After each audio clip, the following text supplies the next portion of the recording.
ఇంట్లో కూరగాయలు ఏమీ లేనప్పుడు లేదా పుల్లగా కారంగా ఏదైనా తినాలనిపించినప్పుడు అప్పటికప్పుడు ఇలా నిమ్మకాయ జ్యూస్ తో ఈ పచ్చడిని ఒకసారి ట్రై చేయండి.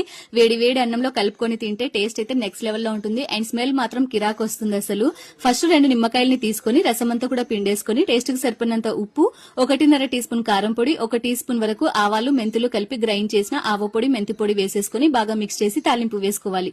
ఈ వీడియో చూస్తున్న house wife, students, business mens, retired employees ఎవరైనా ఉంటే కనుక వాళ్ళు తక్కువ టైంలో వర్క్ చేస్తూ ఎక్కువ డబ్బులు సంపాదించాలి. నెలకి 20 నుంచి 30 వేలు అనుకునే వాళ్ళకి ఇది ఒక బెస్ట్ ఆపర్చునిటీ అండి.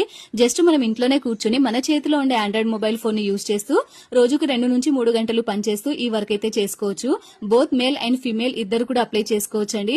మరి మీరు కూడా అప్లై చేసుకోవాలి అనుకుంటే స్క్రీన్ పైన కనిపిస్తున్న నెంబర్ కి కాంటాక్ట్ అయ్యి అన్ని క్లియర్ గా అడిగి కనుక్కొని మీకు నచ్చితేనే మీరు జాయిన్ అవ్వండి. ఈ పచ్చడిని మనము ఒకసారి ప్రిపేర్ చేసి పెట్టుకుంటే ఎప్పుడు కావాలంటే అప్పుడు పుల్ల పుల్లగా కారంగా ఇష్టంగా తినేయొచ్చండి. మరి ఈ వీడియో మీకు నచ్చితే ఒక లైక్ చేసి నా ఛానల్ ని సబ్స్క్రైబ్ చేసుకోండి. By by.